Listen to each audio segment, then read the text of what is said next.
Boyfriend mo? Hindi mo kasama? Ayun o! Boyfriend! Tawan mo yung boyfriend ko. Akala ko ba si Andrea yung girlfriend mo? I apologize for the confusion. I'm with her. Andrea is my girlfriend. Nakausap mo na pa si Veronica? Nagkakagulo ng mga bata ng dahil sa kanya. I'm working on it. I already have a plan. Make sure it's going to work this time. Sir! Sir? Paano maniniwala ang tao sa drama natin kung natawag mo sa akin, sir? Pwede ba tawagin mo na lang akong Jaime? Oh, sige po, Jaime. Jaime? Hi! I saw Jaime in the mall kanina. Meron siyang kasamang babae, ha? She's beautiful. So what do you plan to do about it? I'm gonna put that ambitious social climate creature in her place. I believe this seat is taken. Isa ka lang uod. And that's all you'll ever be. You better sit down, Jaime. The show is about to start. Wala siyang kasalanan. Ginawa ko yun para magselos ka. You're that desperate? Yes. We're done, Jaime. I want an annulment. O yan, Andrea, ha? Tingnan mo. Buksan mo yung mga mata mo. Sila ang mag-asawa. Sila ang bagay. Andrea. Sir Jaime? Andrea, alam kong nandiyan ka. Sensya na.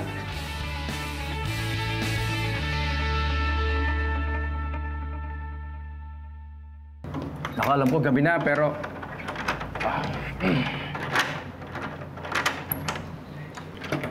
Andrea, pasensya ka na. Gabi na at naistorbo pa kita. Sir Jaime, ano bang ginagawa niyo dito? Gabi na. Gusto ko kasi mag-apologize sa nangyari. Tuloy ho kayo.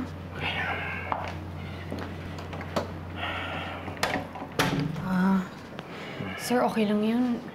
Wala naman ho kayong kasalanan eh. Pero kasalanan ko. It's a really stupid idea na isipin kong gagana to kay Veronica. Eh di po ba gumana naman, sir? Nagselos po yung asawa ninyo? Yes, maybe. Pero this is only supposed to be enough para balikan niya ako. Now she wants an annulment. Sir, sorry po Dahil po ba sa akin? Parang nakasama pa yata yung ginawa natin eh. No. It's not you. It was never you. It's me. Actually, marami na kaming problema before you came into the picture. Kaya, hindi ako hiniwalayan in the first place. Sigurado po ba kayo, sir? Kasi parang wala ho akong maisip na magiging problema po ninyo. Parang mabait naman po kayong asawa. Kahit sinong babae, swerte ho kapag pinakasalan ninyo. Ang perfect niyo ho kaya. Mayaman na, yummy pa. Ang ibig ko pong sabihin, perfect po kayo para sa asawa ko ninyo. No, thank you for saying so. So, paano na po yan, sir? Ipapaanal niyo na po yung kasal ninyo? Hindi ko alam. Hindi ko alam ang gagawin ko.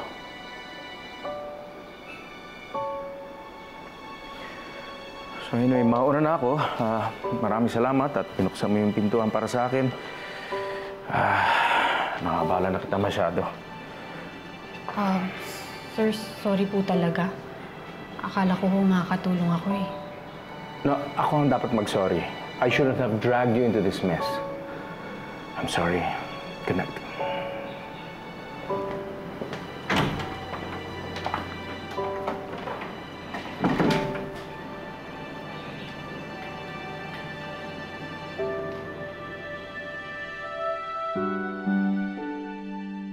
Romel, pakiakit na lang sa taas, ha? Salamat. Hi, Ma.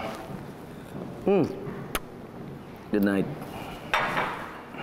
Nakausap mo na ba si Veronica? Hindi siya ang pinuntahan ko. Eh, sino? Jaime, kasi kung ano-anong inaasikaso mo, ang marriage mo munang unahin mo. Huwag kang pumayag sa hinihinging annulment ni Veronica. Ang mabuti pa, kausapin natin ang abogado para malaman mo kung dapat gawin. Okay. Bukas, I'll work on it. Alright? Huwag mong ibibigay ang hinihingi ng babaeng yan. Paano nalaman mga properties ninyo? Sa bagay, wala naman siya makukuha dahil may prenup. Pero mga bata, Paano kung maghabol siya? Jaime, huwag na huwag kang pumayag na makuha niya mga apo ko. Ma, di ba sinabi ko na I'm working on it? I'm sorry, kailangan ko lang magpahinga. Pagod na ako. Akit na ako.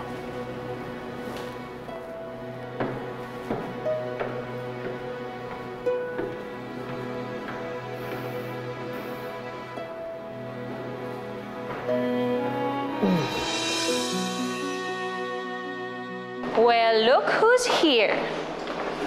May lakas ka pa pala ng loob pumasok after what happened last night. I heard, sinugod ka daw ng asawa ni Sir Jaime. Ikaw naman, Andrea. Di ba hindi naman ako nagkulang ng paalala sa'yo? Sabi ko, huwag kang dikit ng dikit kay Sir. O yan tuloy, feeling close ka. FC ka na, hopya ka pa. What makes you think ba na papatulang ka ni Sir Jaime? Sino ka ba? Ha? Oo na. Pahiya na ako. Masaya ka na? Hindi. Masaya ako.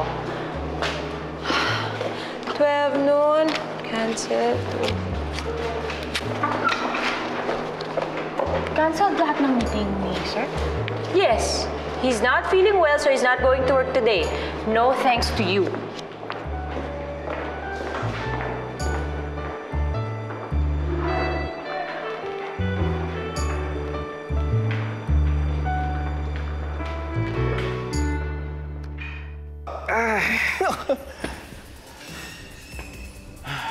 Oh, pare, parang laki ng problema mo. Oo, pare. Palpak ang plano mo eh. Inaway ni Veronica si Andrea. Oh, eh di good. Eh yun nga yung pinaplano natin, di ba? Oo nga. Kaya lang hanggang ngayon ayaw umuwi. At ang gusto pa, annulment. Patay. Paano ngayon yan? Hindi ko nga alam eh. Pinatawag ko mga abogado ko para meron kami pag-usapan at mag-discuss dahil hindi ko lang alam ang process. Sorry pare ah. Akala ko mag-work eh. Okay lang, kasalanan ko naman lahat ng ito eh. Hindi naman mangyayari yun kung kinausap ko si Veronica kaagad eh. Alam mo, ang iniisip ko yung mga bata. Paano ko sasabihin sa kanila ang lahat? At paano ko sasabihin sa kanila na hindi na babalik ang mami nila?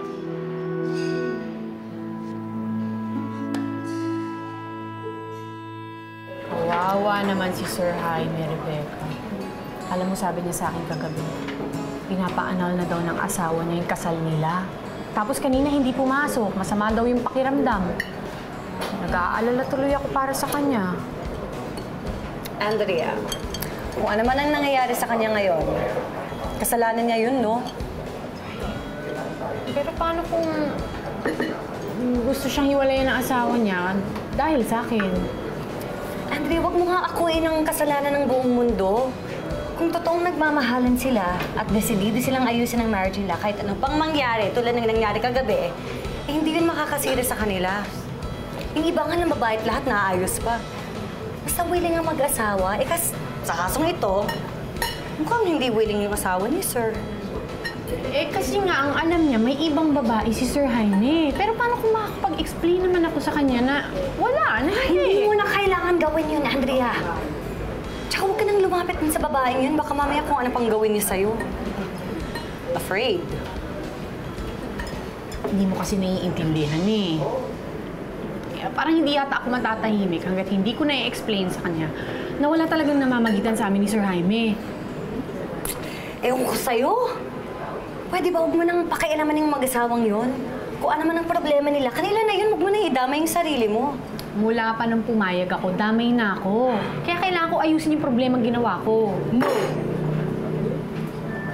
Andrea, promise me, wala kang gagawin. Look at me. Look at me. Oh!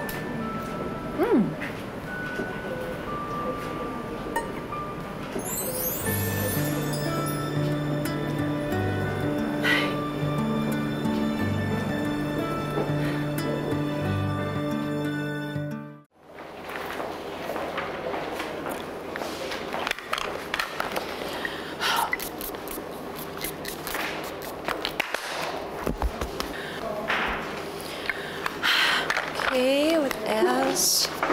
This one is okay. Andrea, aalis lang ako ha. Pupunta lang ako sa bahay ni Sir Jaime. That's right, pupunta lang ako ha, sa bahay ni Sir Jaime, okay? Just me. Ako lang yung pinatawag niya. Me, not you. Okay? Bye!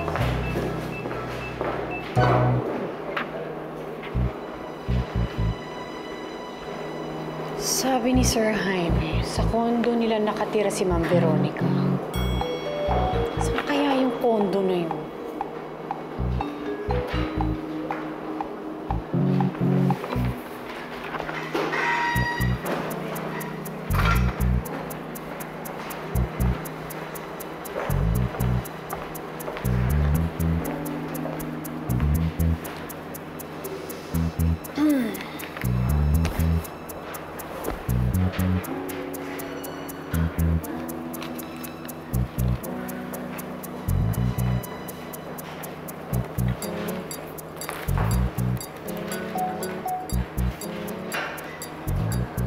Mayaman na kondo to sa Makati, ah.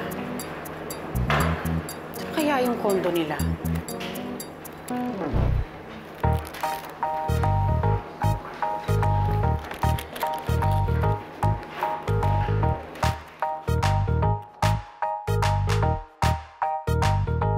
Excuse me po. Ma'am, ano po yun? Dito po ba ito? Dito nga po. Kailangan ko pong kausapin si Ma'am Veronica Salcedo, yung asawa po ni Mr. Jaime Salcedo. Nagtatrabaho po ako para sa kanila. Ganun po ba? Dito po tayo. Si Miss Salcedo daw. Miss Salcedo. Ma'am, can I have your ID? Palagay na lang po. Itatawag ko lang po, ma'am.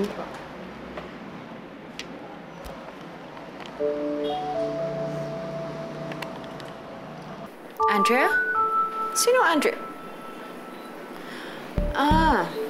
Assistant daw ni Jaime. I don't know her.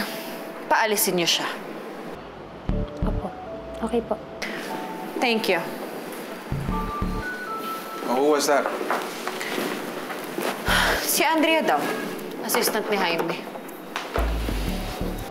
Ma'am, sorry. Hindi raw po kayo kilala ni Ma'am Veronica. Pakisabi, assistant ako ni Sir Jaime Salcedo. Yung asawa niya, nagtatrabaho ako para sa kumpanya. Ayan o. Hindi nga raw po, ma'am. Pwede na po kayo umalis. Kaso miss, may importante kasi ako sasabihin. Pakisabi naman. Sige na please. Tawagan mo na lang ulit. Ma'am, umalis na lang po kayo para wala na lang pong gulo. Kailangan ko talaga siya makausap eh. Sige na, tawagan mo na lang ulit. Guard, please. Miss, kailangan nyo na po umalis. Pero kailangan ko po makausap si Ma'am Veronica Salcedo. Ma'am, huwag na kayong magpumilit pumasok. Dahil pag nagpumilit pa kayo, baka tumawag na kami ng pulis. Ayan, gagawin ko. Kailangan ko makausap si Ma'am Veronica eh. What did she want? I don't know. And I don't care. Dahil kung ano man ang inutos sa kanya ni Jaime para sabihin sa akin hindi na ako interesado. Dahil hindi na magbabago ang isip ko na makapaghiwalay kay Jaime. Didn't seem like it sa mga pictures na nakita ko from last night. They looked like a normal and happy couple. Are you jealous? I just did it for the cameras. But, alam mo naman na ikaw ang gusto. And you're the only one for me. Alam mo ikaw, puti nilalambing mo ako ngayon. Because I have something for you. Really? I think you would like it.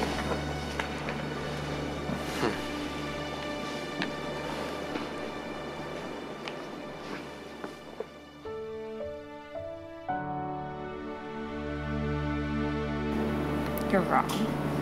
I don't like it. I love it. Thank you. I knew you. You're welcome. Pero, thank you lang sa kiss. Yun lang yun. I know exactly how to thank you properly. Wait, wait. That's more like it.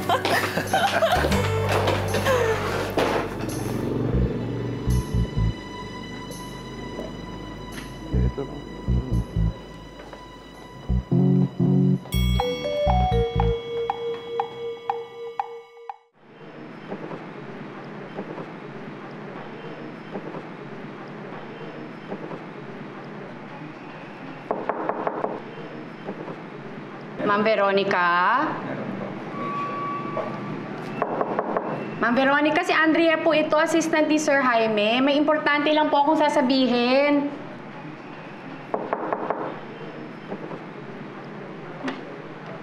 Bukas.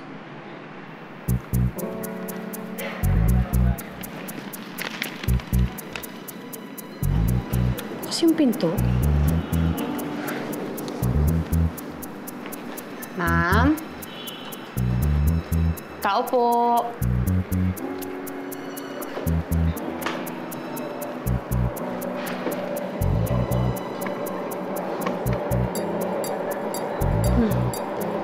Parang naliligo.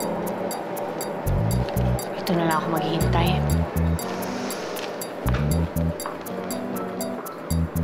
In fairness, yung sosyal ng kondo nila. Pangmayaman.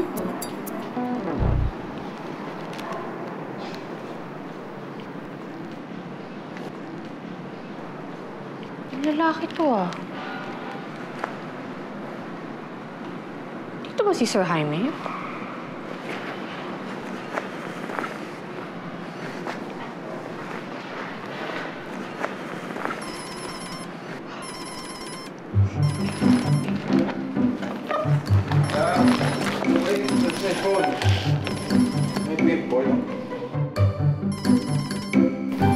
Honey! Ano ba? Istorbo lang yan. Might be important. Wait. Oh, ano, importante ba? Hindi naman, di ba? Eh, yung door. You didn't lock it? Pakisara, please. I-lock mo, please. That's all I did. Okay. Wala na istorbo, ha?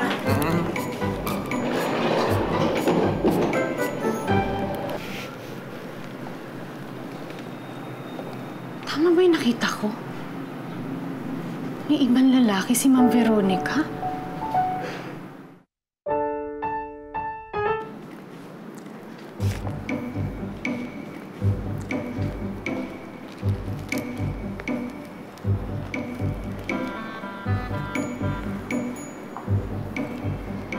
Love, you want some wine?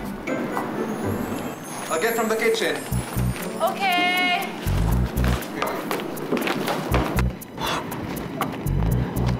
Ay! Ay, Diyos ko. Ang taas. Ang tatakas.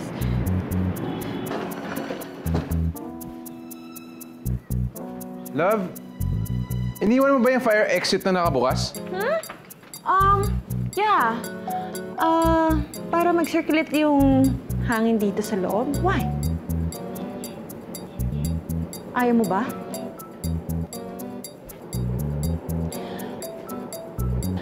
Han, huwag mo na pakialaman yan. Nagtatagal ka pa eh. Sabi mo, kukuha ka lang ng wine. Halika na. Yeah, okay.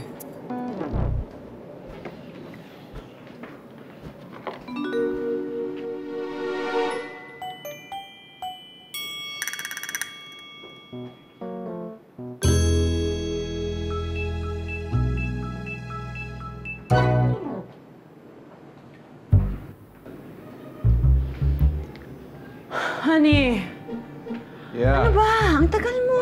Halika na. Yes, I'm coming. I'm coming.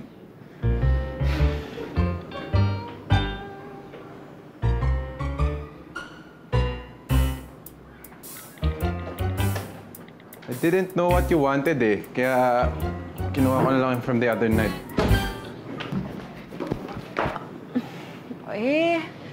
Halika na. Okay na yan.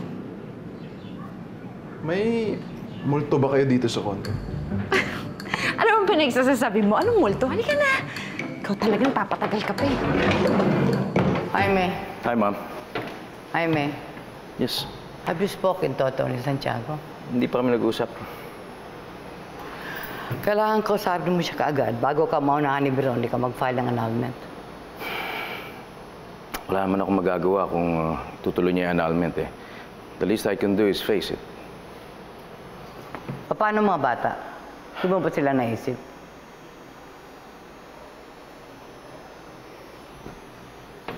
Ma, parati kong iniisip ang mga bata.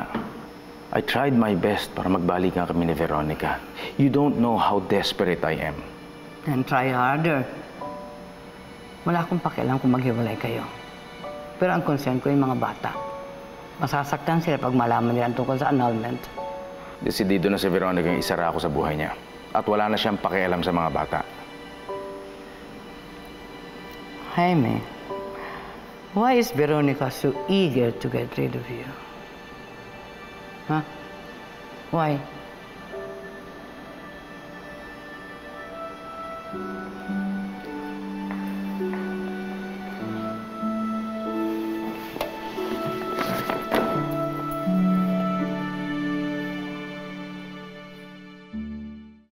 Kaya naman pala excited tong asawa ni Boss Yami makipaghiwalay sa kanya. Para siyang cellphone na dual SIM. Alam mo yun? Meron siyang isa pang lalaki yung nagbibigay sa kanya ng loan. Dapat kasi hindi ko na lang nakita eh. Ako patuloy ngayon na problema kung anong gagawin ko. Luka-luka ka kasi. Sinabi ko na kasi sa'yo na huwag ka na magpa-involve dun sa isyong mag-asawa. Sige, go ka pa rin. Promise. Ano ka ba? Ang juicy-juicy kaya nung na-eyewitness report na itong si Andrea. Dapat nga pinicturean mo eh, para meron kang ebidensya pag sinabi mo na kay Boss Yami yung tungkol sa asawa niya. Hoy, Alex! Walang sasabihin si Andrea. At wala kang nakita. Pero meron nga eh. Kahit ayoko, kitang-kita. At nabuko ko na si Ma'am Veronica doon sa pinaggagawa niya. Kung hindi naman ako magsalita, para na rin akong nakipagkuntsaba sa kanya sa panloloko niya kay Sir Jaime. Oo nga. Cheers tayo dyan. Ay, sige. Konsinti pa, Mor. At ikaw naman concern pa, Mor. Hoy, tandaan mo, the last time na nagpaka-OA ka sa pagiging concerned kay Sir Jaime, napahiya ka. Punta kang fashion show, glamorosa. Uwi ka namang luhaan. Tandaan mo. Cute mo, no? Napaka-down to earth mo. Dina-down mo siya sa earth. So can we meet after your hearing? Gusto na kasi mag-file ni Veronica ng annulment. We want to get this over and done with. Okay, thanks, pare. Omar is a good lawyer. And he specializes in annulment cases. Perfect, diba? I've never been this happy, Henry. Alam mo, simula nung nakilala kita, I felt so alive. And dun ko rin na-realize na dapat hiwalayan ko na si Jaime. Because it has been killing me all these years. But you could have done that noon pa lang. Henry, it wasn't that easy. Paano ko nga ba hihiwalayan ng isang perfect husband? But after he pulled that ugly stunt with his secretary para pagselosin ako, I found all the reasons para hiwalayan siya. After all, hindi naman pala ganun ka-perfect ang isang Jaime Salcedo.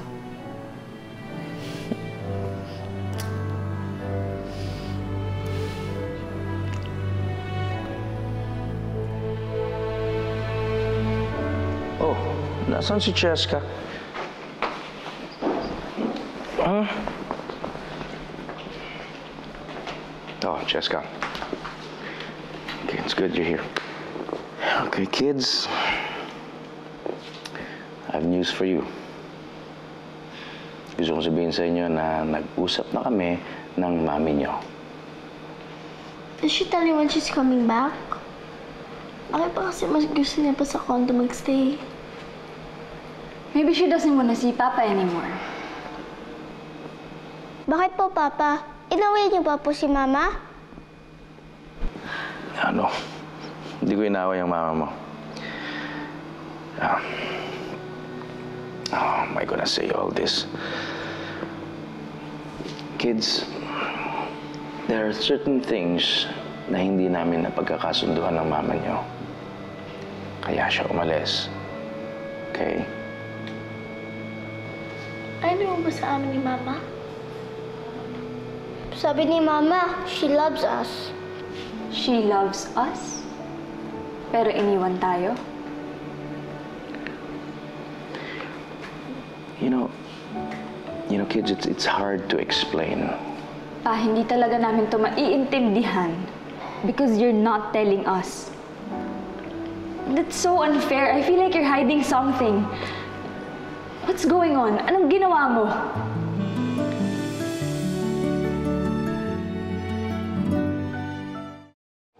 Kids, wala akong kasalanan sa mama ninyo. Siya ang umalis. And I don't understand why. Pa, she won't leave kung wala ka namang ginawang masama. Okay, this sucks. Michael, don't say that, okay? Don't you ever dare say that, okay? Naglaya si Mama and you can't even explain why? Well, you must have done something wrong. Pa, sinaktan mo ba siya? Jessica, hindi ko sinaktan ng mama niyo. I can never do that, okay? Kids, I want you all to know that my problem here is that hindi ko kayang maibalik si mama dito. I'm having a difficult time and I don't know how and why. Papa, I will help you para sumaya si Mama. Then why can't you make her happy? Okay. Yeah. I don't know how and why I'm not making her happy. I don't. Alam niyo sinasabi ko sa inyo lahat to. Because I don't want you all to expect na babalik uli ang mami ninyo. Okay, I'm done here.